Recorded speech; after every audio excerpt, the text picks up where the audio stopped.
Ahora empezaremos con el primer diseño de estudio. Como les había comentado, pertenece a, a los estudios observacionales. Esos son los que vamos a revisar en este curso. En específico, es el tipo analítico observacional porque busca encontrar factores, analizar diferencias.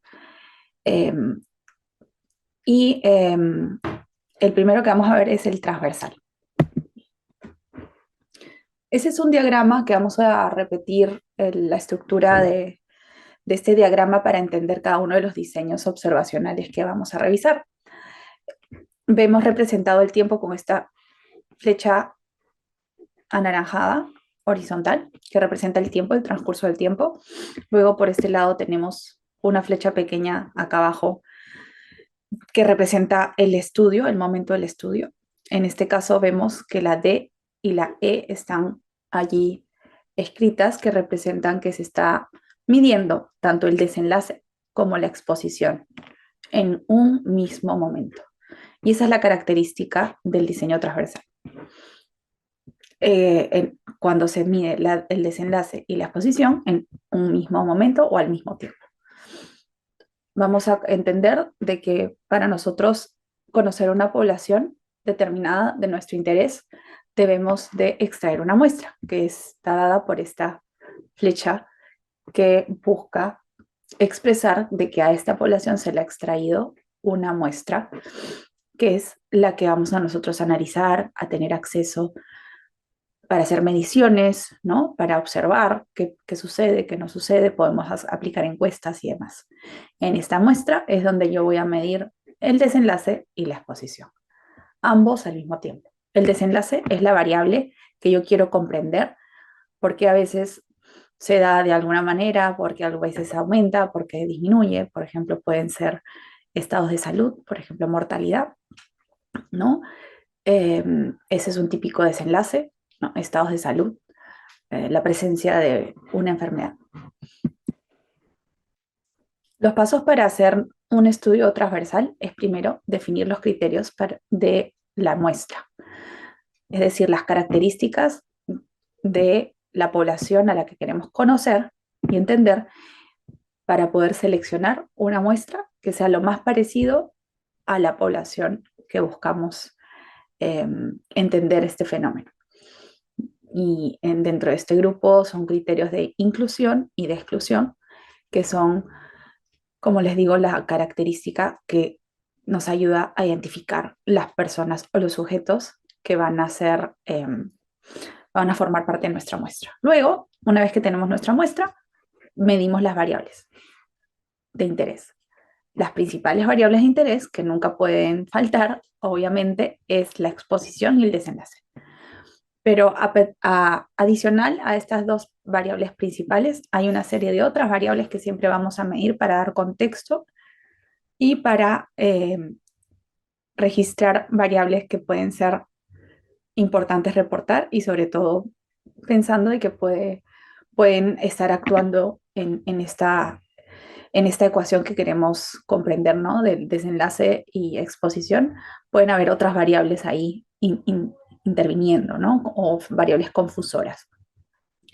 Estas variables se pueden medir de forma directa, es decir, con un instrumento yo puedo medir la presión, puedo medir un examen de laboratorio para determinar la presencia de una enfermedad, puedo hacer un examen de imágenes para determinar la presencia de alguna condición, ¿no? Esas son mediciones directas, o puedo yo medirlos mediante registros históricos, es decir, registros en una historia clínica. Ambas son formas de que yo puedo usar para medir nuestras variables. Entonces, ¿qué es lo que va a suceder? Nuevamente, acá tenemos nuestra población de la cual extraemos la muestra del estudio, y en este caso estoy haciendo un ejemplo de un diseño transversal donde su desenlace es cualitativo, es decir, es una variable de tipo dicotómica en este caso, sí y no, presenta el desenlace. Esa es una variable cualitativa, a diferencia de las cuantitativas que representan valores numéricos. Este es un ejemplo de, de un diseño de estudio para un desenlace cualitativo. tener o no tener un evento de interés. Puede ser una infección intrahospitalaria, por ejemplo. Algunas personas de la muestra sí tienen el desenlace, sí tienen infección intrahospitalaria, otras no van a tener la infección intrahospitalaria. Ahí tenemos nuestra variable cualitativa, en este caso dicotómica. Y a cada una de ellas yo puedo explorar si presentan o no una cierta exposición que me interesa a mí o que motiva mi estudio, ¿no? En este caso, infecciones intrahospitalarias, eh, por ejemplo, explorar si ha sido expuesto a antibióticos recientemente, ¿no? Eso puede ser nuestra variable de exposición. Acá tenemos otro ejemplo. La edad está asociada con la aceptabilidad de la vacuna contra COVID-19 en pacientes VIH positivo. Esa es la pregunta de investigación. En este caso, ¿cuál sería la variable dependiente? Tratemos de identificarla. Tenemos que la variable dependiente también se conoce como variable de desenlace, variable de interés, variable outcome o variable resultado. En esta pregunta, traten de ustedes identificar cuál sería nuestra variable de interés. Si ustedes identifican, en este caso, lo que se quiere comprender es la aceptabilidad de vacuna contra COVID-19. Es decir, el hecho de que una persona se le ofrezca una vacuna y que acepte que se le coloque la vacuna, a eso, ese es el evento de interés que motiva este estudio o esta pregunta de investigación.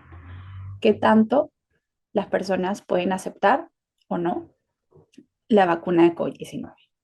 Entonces, a veces sí reciben o aceptan recibirla, a veces no aceptan recibirla, y esta variable que puede ser sí o no, es lo que nos interesa en este ejemplo.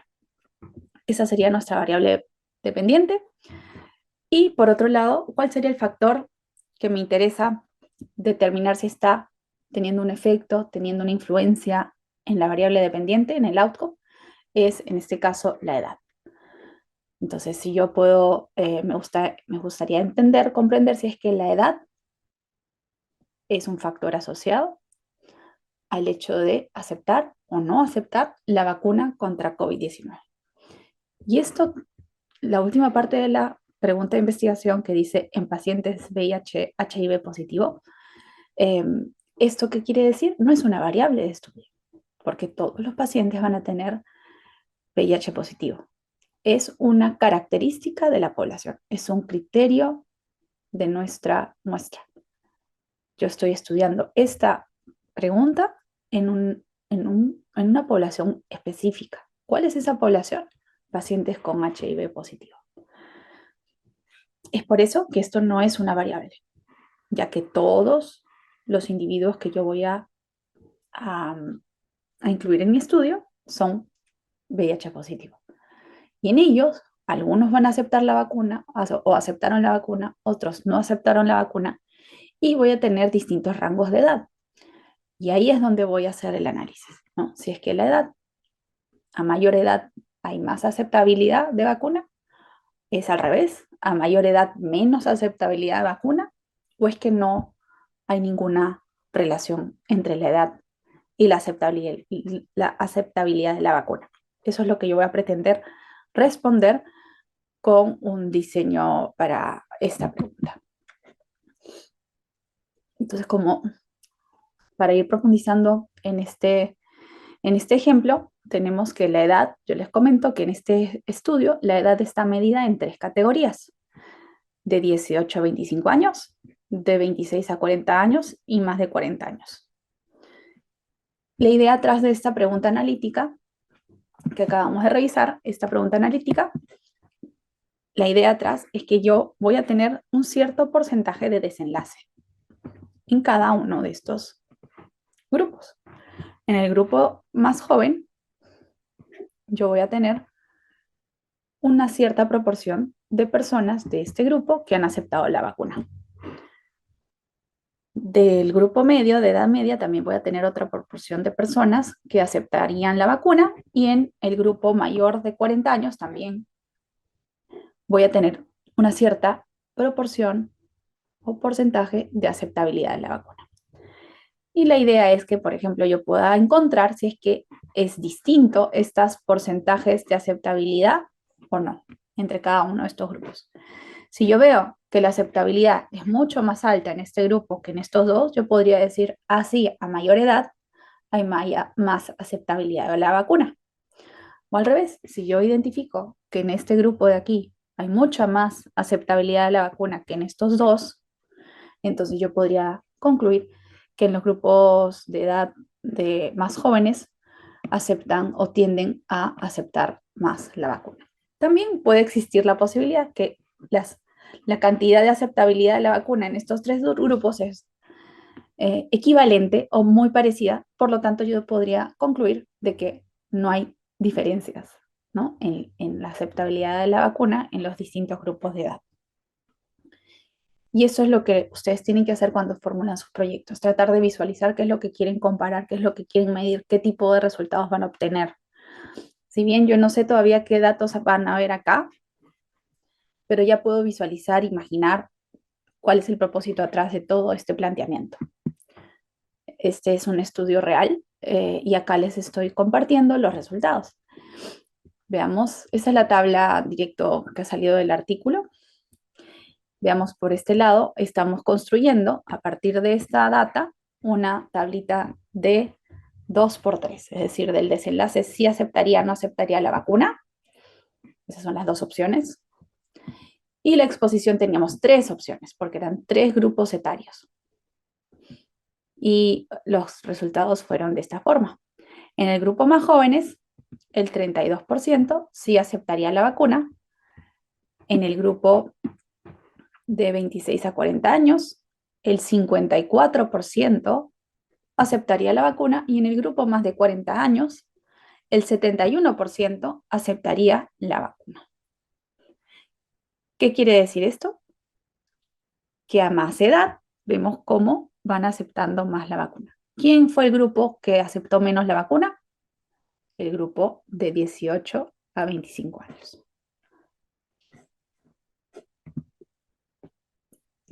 Para tratar de cuantificar la magnitud de esta asociación entre edad y intención de aceptar la vacuna, existen medidas de asociación y riesgo en epidemiología como es el odds ratio o el OR. Esto es lo que nos permite estimar la magnitud de la asociación, ¿no?, entre estas dos variables. Para eso lo que se hace es el producto cruzado y esto nos representa estos valores de OR. Con ORs por encima de 1, quiero decir que el desenlace es mayor en ese grupo de exposición. Si el OR es por debajo de 1, voy a concluir de que el desenlace es menos frecuente en esos grupos. También tenemos opción de tener una investigación con un desenlace que es cuantitativo y una exposición que es cuantitativa. Por ejemplo, podemos tener un desenlace cuantitativo como puede ser carga viral. Carga viral en COVID-19. Esa puede ser mi desenlace. Y mi exposición cuantitativa puede ser días de enfermedad. Entonces, podría yo ver qué pasa con la cantidad de virus, es decir, la carga viral a medida que pasan los días, va aumentando, va disminuyendo. Esa podría ser una pregunta de investigación donde yo tengo, por un lado, el desenlace cuantitativo y la exposición también cuantitativa. Cuando tenemos este tipo de estudio, lo que hacemos es comparar o determinar si existe asociación mediante la correlación. La correlación es lo que nos permite estimar la asociación entre dos variables cuantitativas, como es lo que acabamos de dar como ejemplo. Si yo tengo variable desenlace cuantitativa numérica y variable exposición cuantitativa numérica, entonces yo necesito un estudio o una prueba de correlación para determinar si están o no están asociadas estas dos variables. A diferencia del ejemplo anterior, en el que yo tenía una variable cualitativa y una dos cualitativas, y en este caso, cuando yo tengo dos cualitativas, es decir, desenlace sino, exposición sino, yo necesito una medida de asociación y riesgo como el odds ratio. También puede ser otras medidas de asociación y riesgo, pero en este caso la más conocida es el odds ratio, cuando tengo dos variables cualitativas.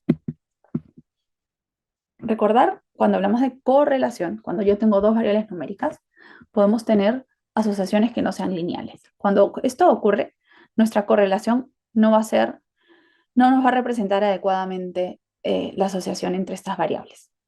Es decir, en este tipo de asociaciones no lineales, la correlación va a fallar, nos podría confundir. Por ejemplo, desempeño de tareas es una variable dependiente, es decir, la capacidad que tenemos para ejecutar adecuadamente una tarea cognitiva, ¿no? Eh, y hacia arriba quiere decir que rendimos mejor. Y por este lado, mi factor puede ser la ansiedad. En este caso, lo que estamos representando es una relación en forma de curva donde a más ansiedad o estrés va a aumentar mi rendimiento en el desempeño de tareas solo hasta un punto. Si yo supero ese punto, ya mi rendimiento va a ir cayendo. Esto es una relación no lineal. Si yo hago una correlación en este ejemplo, probablemente me va a salir que no hay asociación entre desempeño de tareas y ansiedad. Es por eso que tenemos que tener claro qué tipo de asociación vamos a observar. Tenemos que explorar los datos, conocer mucho, leer la literatura para ver que nuestras pruebas estadísticas estén alineadas con lo que nosotros esperamos obtener. Porque si yo, por ejemplo, hago una correlación simple en este caso, voy a falsamente concluir de que no hay asociación, cuando sí, efectivamente lo hay. Acá tenemos otro ejemplo de este tipo.